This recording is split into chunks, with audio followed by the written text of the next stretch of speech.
Hi folks, welcome to Solution 1 of the weekly competition being run by Mr. Strange.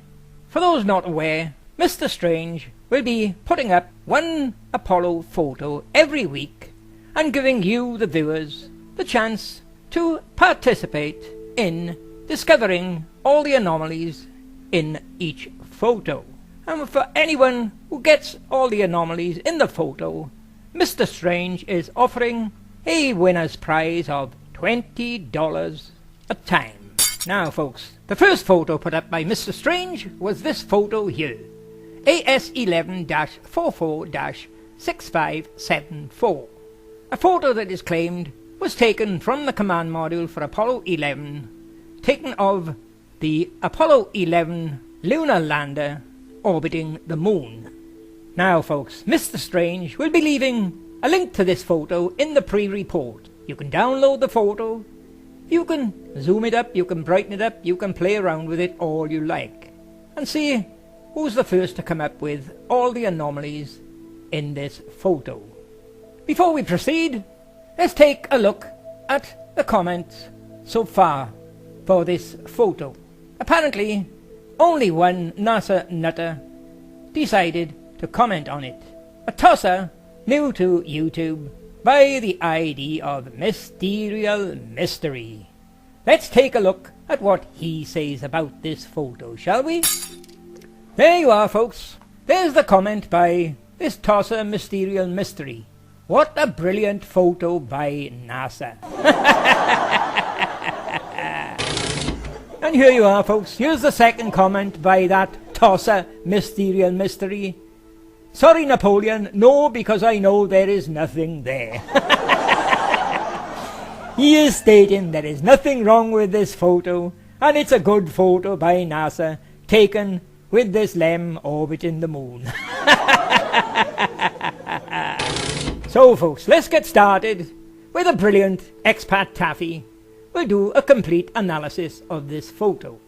Now the first thing that catches your eye here is we've got what appear to be light beams flashing off the miler. Straight light beams this way and that way and every way.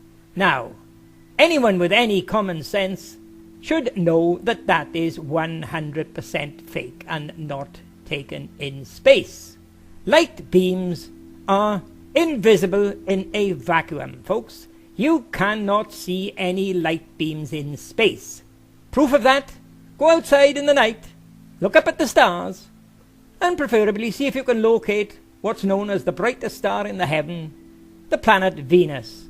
Just look at it. It's a white, sparkling light spot. It's been lit up with rays from the sun. But see if you can see any white, straight line light beams going from the sun to that planet Venus. You will not see any.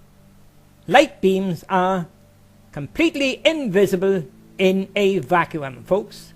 So these light beams here tell you that this photo was taken in an atmosphere.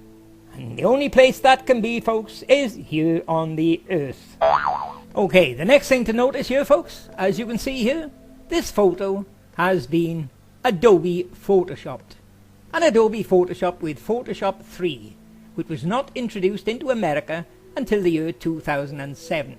So this photo, folks, was made after the year 2007. And you can clearly see the light beams here again. Okay, folks, what I've done for you here now, I've brightened up that photo one full setting. You can see the light beams flashing everywhere, as I told you, entirely impossible in space. That's taken in an atmosphere. But look at this brightened up.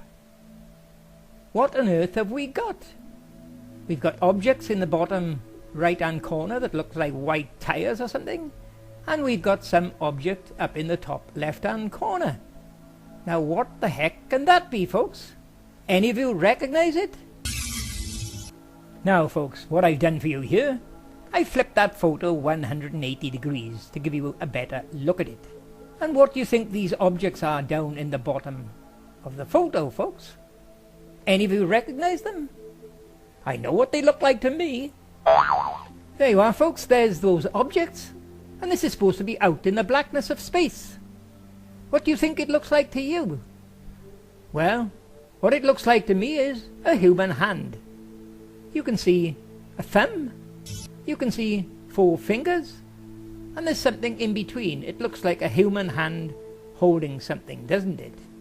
And I wonder what that could be. Could it be a mobile phone? I wonder if the whistleblowers are trying to tell us, here's the mobile phone that the astronauts for Apollo 11 used to phone Richard Nixon and tell him they're orbiting the moon. And here you are, folks. Here's the next photo taken after that one photo, with NASA flipping it over a bit. You can still see the visible light beams, which are fake, but as you can see in this one, no sign of that human hand and what may be a mobile phone. So I wonder what happened to it, folks. Now, folks, the next anomaly to notice with this photo here is the windows. Why are they both black? No light inside this LEM. Now, don't you think that if they are orbiting the moon in the blackness of space, they'd have a light on inside it? How are they going to operate any of the controls or any of the switches if there's no light in the LEM? As you can see, it's in complete darkness. And here's a better view of it here. There you are, folks. A clear view of the windows, and as you can see, they are completely black. There is no light on inside this LEM. Now, mark my words, I wouldn't be surprised if we soon get a comment from the mentally insane nutters Screwball Screwy, Luke S, or Phase 52, that the reason you can't see any light on in this LEM is because they were being buzzed by UFOs and aliens. So what they done was they drew the curtains to stop the aliens looking inside the craft. Mark my words, folks, one of them will be insane enough to come up with that explanation. Now, folks, what do you think about that complete absence of light inside this LEM? Do you think that was gross incompetence on behalf of the Photolab staff? Do you think they were too thick to realize there would have to be light on in there? I don't think so. I think, folks, that what you're seeing here is deliberate insertion, deliberate whistleblowing. And here's the proof coming up. Now look at this one. This is a LEM in space, and what can you see in this? They've got a light on in it. You can see in the window, you can see equipment inside. So they obviously knew that a LEM out in space should have a light on inside. So, why do you think they left the light out of that previous LEM, folks? Obviously, trying to tell us that it was fake and not taken in space. There you are, Screwball Screwy. Time to stop the dreaming. If you think you can beat the brilliant expat Taffy, then remember the old saying, action speaks louder than words. Let's see a bit of action. Let's see you make a video debunking the brilliant expat Taffy's clues in this photo. But we won't see that, will we, Screwball Screwy? No. You'll be afraid to make a video, won't you? Because just like Phase 52, it will have to be full of text, no voice, because you don't want everyone to know that it'll be the voice of the mentally insane twat who's always speaking through his Astrobrant.